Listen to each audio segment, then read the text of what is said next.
The Russian invasion, it has forced over 3.5 million people to flee Ukraine, with millions more expected to evacuate the country in the coming weeks. Countries bordering Ukraine, they're facing the heat of the massive refugee influx. Our next report has all the details. Take a look. European officials on Sunday said their countries were running out of room to comfortably house some of the nearly 3.5 million refugees who have fled Ukraine since Russia's invasion. Most have arrived at border points in Poland, Slovakia, Romania, and Hungary, according to data compiled by the UN Refugee Agency, putting pressure on the EU countries trying to shelter them. At Poland's busiest crossing, Jorge Galindo, a communications officer for the International Organization for Migration, said there are reports that another surge of refugees may be coming. We don't know how many people and we don't know when they will arrive. What we can say for sure is that, after 3 weeks since the start of the war, we continue seeing flows on a daily basis, over 10,000 a day just at this border crossing alone, Medica. More than 2 million Ukrainians have fled to Poland. In the capital of Warsaw, refugees waited in line for a third day in front of the National Stadium, which has been temporarily turned into an administrative office to register new arrivals. Natalia Strelkova arrived in Poland from an area near the Ukrainian city of Dnipro.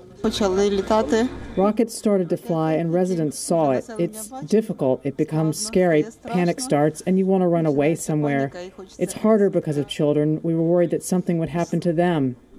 Ukraine's deputy prime minister said 7 humanitarian corridors would open on Sunday to enable civilians to leave frontline areas.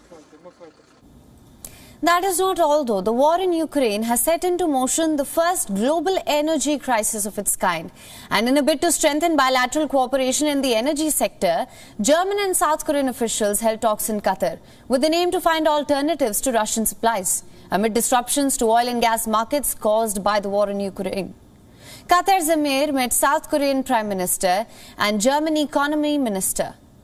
Russia is the largest supplier of gas to Germany, and Berlin has launched several initiatives to now lessen Germany's energy dependence on Russia.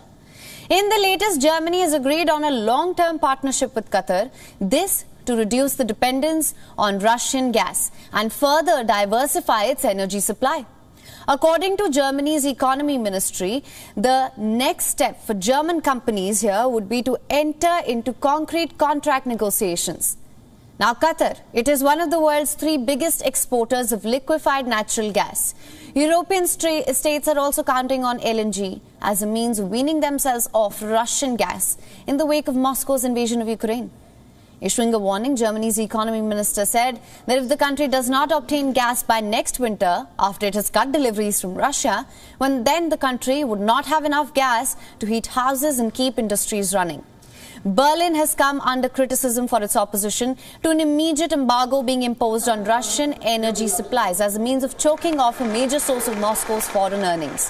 However, Germany believes that a boycott could cripple its economy, leading to a huge price rise in energy prices.